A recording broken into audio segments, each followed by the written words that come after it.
दोस्तों, हमारी पूरी ज़िंदगी फैसलों के आधार पर ही आगे बढ़ती रहती है। जब हम कोई भी निर्णय करते हैं तो यही सोचा जाता है कि यह हमारी ज़िंदगी के लिए अच्छा साबित होगा, लेकिन यह सच भी है कि हर बार ऐसा नहीं होता, क्योंकि यह ज़रूरी नहीं कि आपकी ज़िंदगी आपके हिसाब से ही चले। जब हम निर्णय करते हैं तो उसमें दो चीज़ें हमेशा सामने निकल कर आती हैं।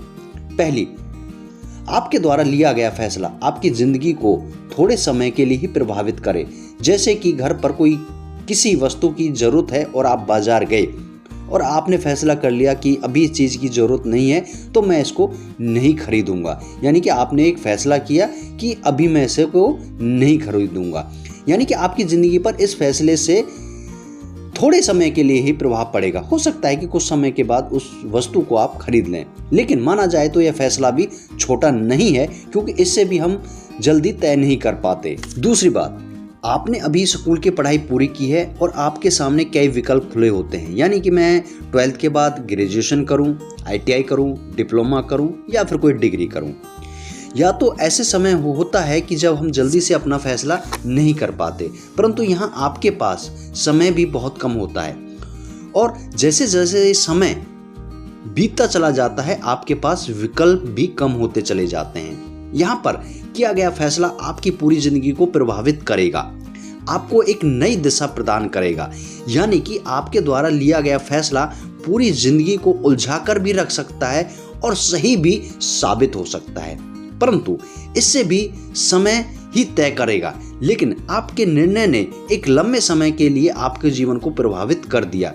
यानी कि एक वो निर्णय जो थोड़े समय के लिए आपकी जिंदगी को प्रभावित करता है और दूसरा वो फैसला जो आपकी पूरी जिंदगी को प्रभावित ही करता है। दोस्तों, जब हमें जिंदगी के अहम फैसले करने पड़ते हैं तो वे कौन सी बातें हैं जो अंतिम निर्णय लेने से हमें रोकती हैं? आओ इसी पर बात करते हैं। पहली, हम अपने हित और अहित के बारे में सबसे पहले सोचते हैं। दूसरी, हमें डर लगा रहता है कि ये कोई गलत कदम ना हो जाए। तीसरी, इससे कहीं ज्यादा नुकसान ना हो जाए जिसे कभी पूरा ना किया जा सके। चौथी, कहीं मेरे फैसले से मेरे परिवार को सामाजिक आर्थिक तौर पर नुकसान ना उठाना पड़ जाए। पांचवी, कहीं मैं ऐसा निर्णय न कर लूं जो शुरू से सभी की नज़रों में स्ट्रॉन्ग रहा था, परंतु मुझे मजबूत लग रहा था और मैंने वो निर्णय ले लिया लेकिन वो रिजल्ट नहीं दे पाया तो। छठी बात, कहीं मैं अपने निर्णय परिवार समाज की नज़रों में से ना गिर जाऊं। तो इस तरह की तमाम बातें आपके निर्णय लेते समय आपके सामने अवश्य आती हैं। अब बात करते हैं कि निर्णय यानी फैसला कैसे करें कि किस दिशा में हमें जाना है, वो दिशा हम कैसे तय करें। कई बार हम ऐसे निर्णय करने पड़ते हैं कि हम ऐसे चौराहे पर खड़े होते हैं जहां पर अंतिम फैसला आपको लेना ही पड़ेगा। ये हमेशा ध्यान रखना कि आप भगवान नहीं हो और आपसे गलती नहीं होगी ऐसा भी नहीं है, और गलतियां तो भगवान से भी हुई हैं। तो हम तो एक इंसान हैं, यानी कि हम इंसान गलतियों का एक पुतला माना गया है। जिंदगी को जीना है तो फैसले तो लेने ही पड़ेंगे, क्योंकि जिंदगी इसी ट्रैक पर दौड़ती है। यानी कि जिंदगी हमेशा फैसलों के आधार पर ही चलती है। तो अगर जिंदगी आपकी है या आपके किसी जिंदगी से जुड़े परिवार के लोगों के निर्णय की है, तो सबसे पहले आपको इसके लिए अंदर से मजबूत होना पड़ेगा, क्योंकि कमजोर व्यक्ति कभी भी निर्णय नहीं ले पाता और इसी कारण आगे नहीं बढ़ पाता। अंतिम फैसला लेने से पहले तय करें कि इससे आपकी जिंदगी कितना प्रभावित हो सकती है। अगर ज़्यादा प्रभावित होती दिखाई दे रही है, यानी कि प्रभावित का मतलब मैं यहाँ पे कह रहा हूँ कि ये प्रभावित आपको अच्छा भी कर सकती है और बुरा भी कर सकती है, तो ऐसे निर्णय में परिवार के सदस्यों को सम्मिलित जरूर करें, क्योंकि उनको थोड़ा सा भी अनुभव आपके काम आ जाए तो कहीं ना कहीं आपके निर्णय यानी कि आपके फैसलों को मजबूती मिल जाती है। और दोस्तों, याद रखना, फैसले हमेशा भूतकाल के निर्णयों के आधार पर ही किए जाते हैं। जिसने ज्यादा जिंदगी जी है, जरूरी नहीं कि उसके पास सही निर्णय हो, परंतु वो लोग कहीं ना कहीं आपके फैसले की पिक्चर को साफ जरूर कर सकते हैं। ऐसी दिशा में आपका फैसला कहीं गलत भी पड़ जाए तो परिवार आपके साथ खड़ा हो जाएगा, क्योंकि तब भी आपको मजबूती की बहुत ज़्यादा जरूरत पड़ने वाली है। तो वो सदस्य जो आपके निर्णय में सम्मिलित थे वो ऐसे समय में भी आपके साथ खड़े होंगे। कभी भी अंग्रेजी का सवाल मैथ वाले टीचर से ना करें। तो मेरा यहाँ कहने का मतलब है कि जब आपकी जिंदगी इतनी बड़ी है तो यह भी समझ आ चुका है कि कौन मेरा हित करने वाला है और कौन अहित करने वाला है। ऐसे लोगों में अच्छे नेचर वाले भी होंगे, भले ही उनकी उम्र कम रही हो, परंतु कहीं ना कहीं ये लोग वास्तविक जीवन भी जीते हैं, तो इनको अपना सहयोगी अवश्य बनाकर चलें। एक तो होता है समय लगाना और एक होता है ज्यादा समय लगा देना।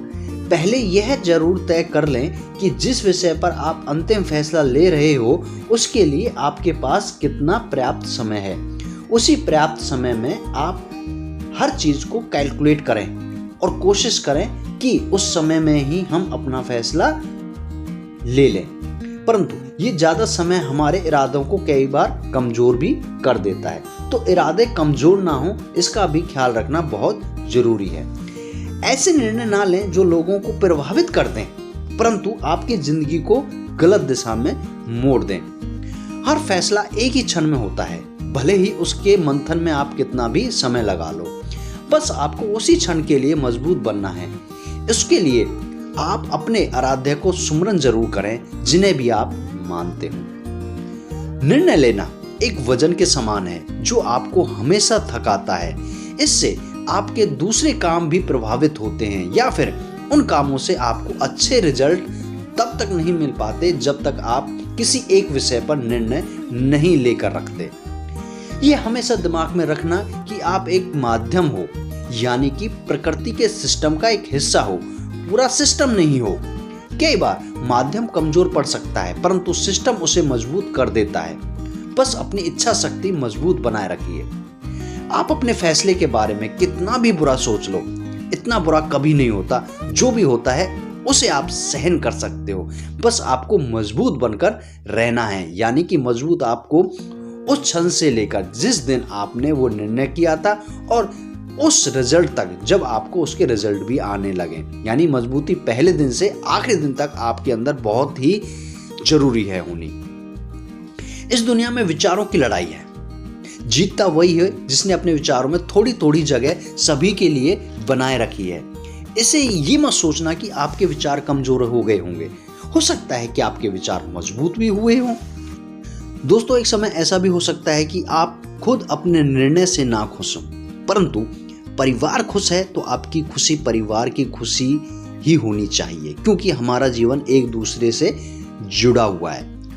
तो दोस्तों, ये अंतिम फैसला करते समय हम इन बातों का ध्यान रख सकते हैं। दोस्तों, वीडियो अच्छा लगा हो तो जरूर शेयर कर दें। नए हैं तो चैनल को सब्सक्राइब कर लें ताकि आने वाले और भी वीडियो आप तक पहुंच सकें। तो दोस्तों, फिर मिलते हैं एक दूसरे शानदार जानदार वीडियो के साथ। Thank you.